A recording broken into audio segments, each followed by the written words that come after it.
Africa. And so we had 2 guides in South Africa. That was the first place we went. Our guides were named Blessed and Solomon. Makes you feel better.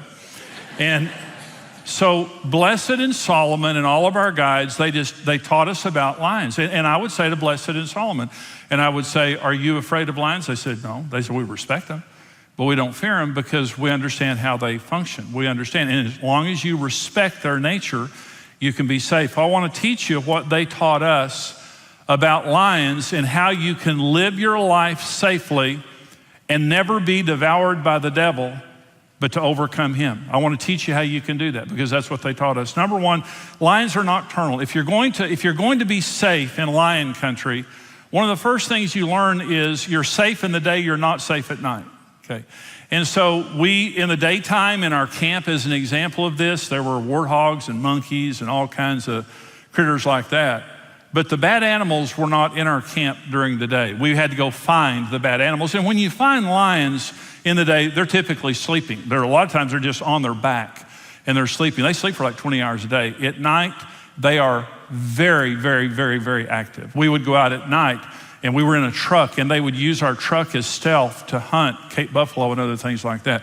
So they're very active. So when we got to the camps, the first thing you do when you get to these game camps is you have to sign a waiver that says, if I'm killed, I won't hold you responsible. And we call that vacation. So we get to this first camp in South Africa, and I mean, the first thing you do is they take you in this room and you have to sign this waiver.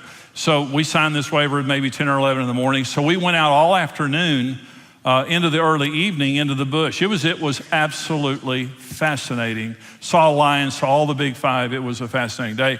So we came back from the first day and we stayed in bungalows that were not connected. The main lodge and dining hall were over here, and then all of our bungalows were scattered out, and they didn't have telephones, so you couldn't call each other. So when we came back from being out that day, they took all of us to our bungalows and they said, don't come out of your bungalow, okay? Because the wild animals come into the camp at night, okay? So don't come out of there. We'll come get you for dinner. An armed guard needs to come get you for dinner. Don't leave this bungalow. And they said, we'll be back in about 45 minutes. That's great. So we went in and we got ready for dinner, showered and got ready for dinner, but no one ever came to get us. And I was hungry. And so I said, we'd waited for like an hour and 15 minutes. And I said to Karen, I said, you know, Karen, I don't know if anybody's coming to get us. So I went over to the front door and opened the front door and stepped out on the porch, and I could see the lights to the dining hall. And I turned around and said, Karen, I can see the lights to the dining hall. She said, close the door, Jimmy. They told us there's wild animals out there, close the door. And I said, I don't see anything out here, Karen, but I guarantee we can make it down there. I can see the light. She said, close the door.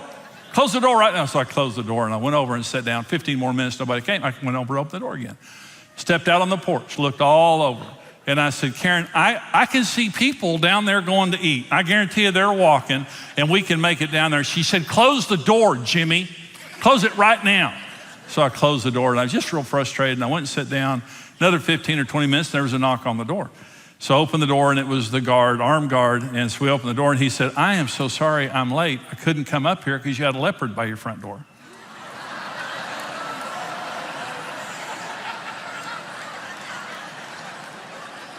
I said, that wouldn't be that front door I've been standing next to for 30 minutes, would it? When I stepped out on the porch, the leopard was probably looking at me going, let's don't kill him, it's his first day. Anyway, stupid people don't taste good. There was a leopard by our front door. So lesson 1 for Jimmy was, it's dangerous at night. Darkness is the devil's domain. You're safe in the light. You're in danger in darkness. You can't cast the devil off of his own property. And sin is his rightful property. That is his domain. Ephesians 5, you were once darkness, but now you're light in the Lord. Walk as children of light. For the fruit of the Spirit is in all goodness, righteousness, and truth. Finding out what is acceptable to the Lord, and have no fellowship with the unfruitful works of darkness, but rather expose them, for it is shameful even to speak of those things which are done by them in secret. But all things that are exposed are made manifest by the light, for whatever makes manifest is light. Therefore he says, awake, you who sleep, arise from the dead, and Christ will give you light. See then that you walk circumspectly, not as fools, but as wise. So the number one thing you learn about lions is they're nocturnal. Stay out of the darkness and you'll be safe. Stay in the light. And I'm saying that to us spiritually. Stay in the light. We all make mistakes, make short accounts with God, and get back into the light because the devil wants to lure you in darkness. Number two, lions are paravisual. Now this is a crazy, crazy, crazy thing. And paravisual is my word. I don't know how to say what I'm saying, but paravisual is my word. So we were in a truck. They put us in a Range Rover truck. No ceiling, no doors, little half doors on the side here. There are like 8 of us in the truck. And you go out among the animals, and the lions are all over your truck. I mean, they're all around your truck.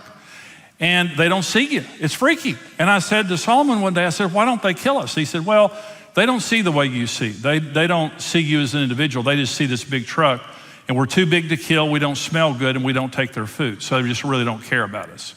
He says, so we're harmless. They're not going to hurt you. They said, if you step out of the truck, they'll kill you. So I did not step out of the truck. I'm not a fast learner, but I didn't. I learned my lesson the night before. So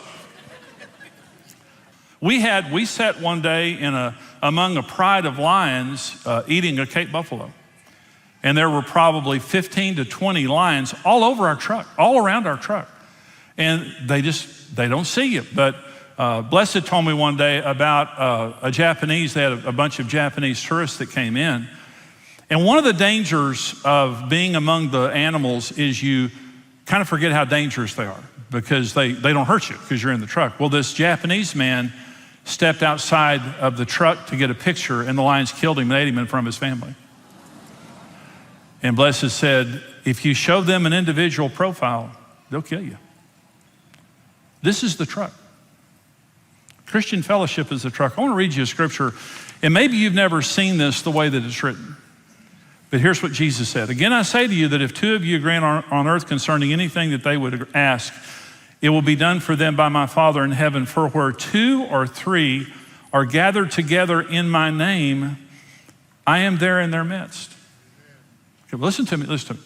So 2 or 3 being gathered together in your name, what this means is committed Christian fellowship. It means we are friends because of Jesus. I don't want ungodly friends. I'll befriend anybody, but my close friends are all Christians. Okay.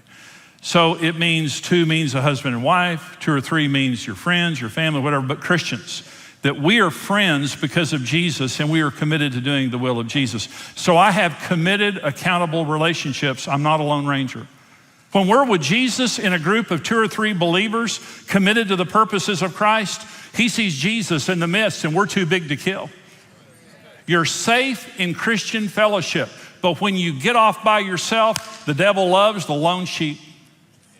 He's trying to provoke you. The lions actually, this is the freakiest thing you've ever seen. They used our truck as stealth at night.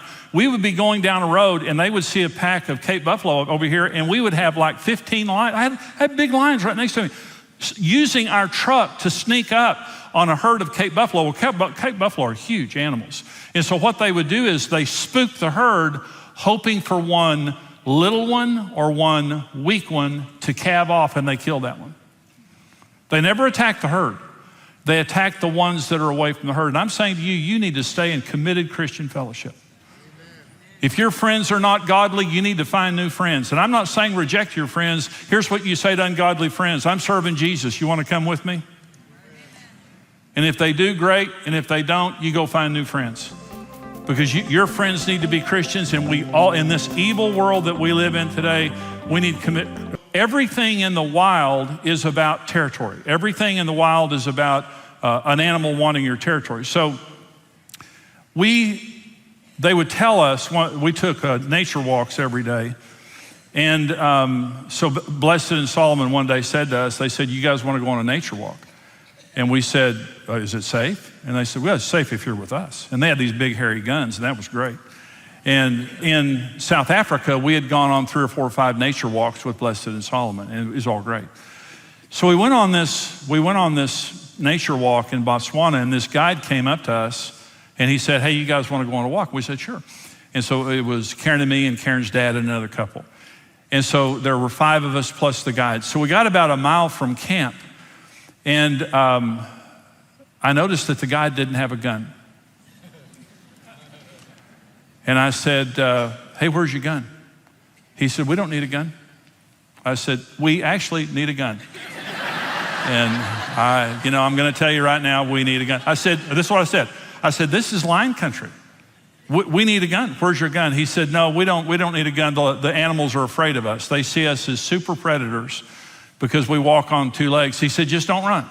If we see lions, if we see something, just don't run. And I mean, I was freaking out. I just got to admit, I was just freaking out, completely freaking out, because I was just thinking, we are in lion country with a crazy guide. This guy doesn't know that he needs a gun.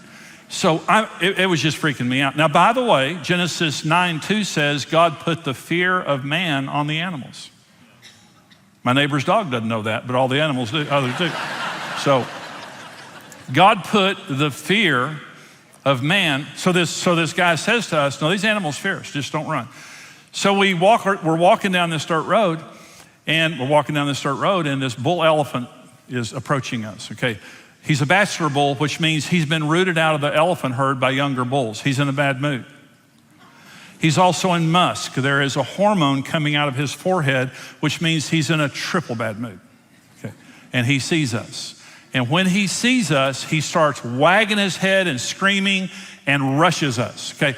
So so he's coming at us as fast as he can, screaming, all that stuff. So the guide turns to us and says, don't run. I thought, well, I'm not running. I'm going to offer you up as an offering, sin offering to the elephant gods here in about 2 seconds. Jerk, don't bring a gun to lion and bad mood elephant country. Who do you think you are? So, I mean, seriously, we make a single file line behind this guide, and this elephant rushes us. I promise, here's what happened. This elephant is screaming, rushing at us, and the guide goes, and the elephant stopped. And here he came again. Starts all the screaming and throwing his head. Here he comes again. The guy, like that. Elephant walks off.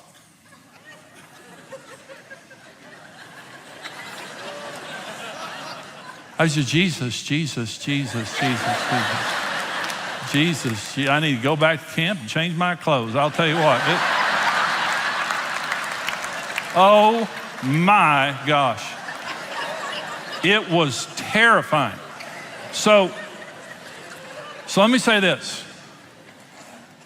The purpose of a lion's roar is to intimidate you so that you'll run away from the territory. They do a territorial display. That's what the bull elephant was doing, which I didn't know about. And see, if you run, they'll kill you, because that lets them know that you fear and you're not going to stand your ground. Okay. So here's 2 Timothy 1:7. God has not given us the spirit of fear, but of power and love and a sound mind. God has not given, listen to me, the roaring lion is the spirit of fear. We have good fear. Good fear is temporary and protective and circumstantial. You're driving down the street, someone swerves into your lane, you swerve out, that's good fear. It comes, it goes, and it protects you. Bad fear is chronic and debilitating. It's just this chronic fear. God has not given us a spirit of fear, but of love and power and a sound mind. No human being is ever born with fear. It is an added extra that Satan puts there to control us. Fear is a controlling spirit by the devil to keep us off our promised land.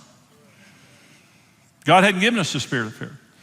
So when I got saved, a week before Karen and I got married, the week after we got married, I'd been a Christian for 2 weeks, and I was sitting in the backyard reading a book. I don't remember what the book was, but I think it was a book by Billy Graham, and a sheet dropped down in front of my face, and I could see myself preaching to a multitude of people. That was when God called me to preach. And from that moment on, I had a great desire to preach. And right after that, hours or a few days after that, a terrifying fear came over me about speaking in front of people. Terrifying. Now, I was the class clown. I'd never had an insecure moment in my life. I was the class clown, never had fear about anything. But now that God called me to preach, I had a terrifying fear of speaking in front of people. So I went to work for my dad and worked for him till I was 28. And then one day the pastor of our church, I never told anybody I could preach because I was afraid of it. I wanted it, but I was afraid of it. So the pastor of our church came up and said, hey, I want you to come on staff as a marriage and pre-marriage counselor. And I said, I can't do that. And he said, well, everybody comes to you guys for marriage counseling, do it up here. So I quit our family business, went to work for the church, did that for 10 months. Then the pastor went to Florida, Larry Titus, great guy, went to Florida, and the elders said to me, would you fill the pulpit until we can figure out what to do for a preacher? And I said, yes. And then I thought, Jimmy, why did you say yes? And I couldn't sleep for a week. It was terrifying. It was just one of the most terrifying things in my life. But a lot of people think that it came natural to me. Oh, no, not at all. I prepared a sermon. I don't remember anything about it because I was on the verge of blacking out the whole time I was preaching. I got up and yelled for 30 minutes and went home, went to bed. I don't remember anything. It was terrifying. So I did it the second week, terrified again. Third week, terrified again. Fourth week, terrified again. And after about a month, they said, would you be our pastor? And on the one hand, that's what was my desire. That was my passion. On the other side, I was just terrified. So I preached the next week, terrified. Next week, terrified. And the problem is the church kept growing. Just when I would kind of get used to this size, it went to 2,000, 3,000, 4,000, 5,000. And about the time I got used to that, radio stations called and TV stations called, then radio networks called, then TV networks called, and then I spoke in churches and conferences and larger churches and larger conferences and larger churches and larger conferences and bigger networks and bigger TV stations. And then one day Joel Osteen called me. He said, would you come preach for me in Houston? I said, yeah. And I went down there and they run 40,000 on the weekends. His church was a basketball arena. It's a massive arena. So on Sunday morning service at 11 a.m., a couple of years ago, I got up to preach, and there were 12,000 people present. And I remember getting up and preaching, and it was just fun. It was just exciting and fun. I was completely calm. And I preached to 12,000 people. And I got finished, and I got in the car, and Karen and I were on our way back to our hotel room, and Lisa Combs is Joel's sister. She's a friend of mine. So Lisa sent me a picture of me preaching. And she said, hey, Jimmy, just wanted you to see this picture from the 11 o'clock service this morning. So Karen and I are in the car, and I open my phone, pull up this picture. It's a picture of me from behind preaching at Lakewood. It's the picture that Lord showed me at 19 years old.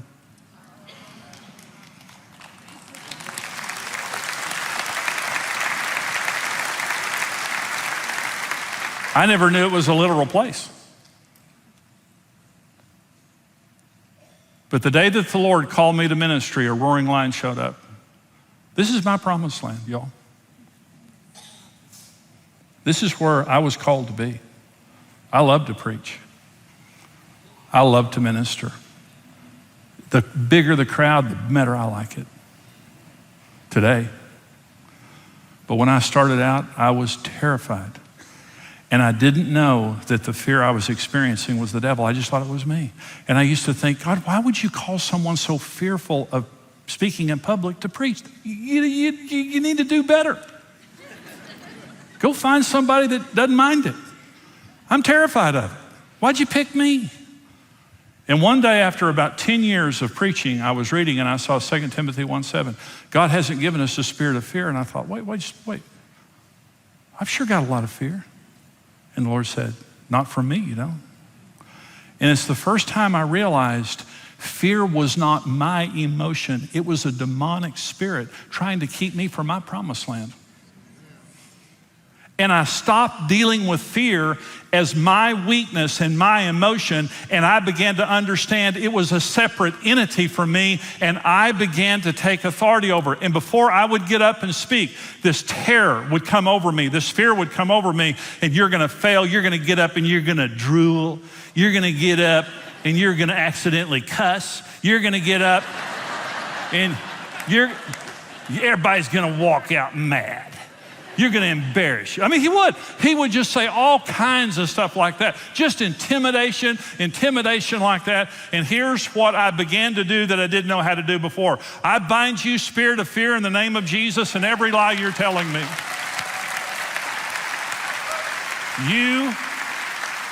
You are a demon spirit, and you're on my territory, by the way. You're standing on my promised land. And not only am I not going to give you the land, I'm taking it back from you. That's my land. That's my promised land.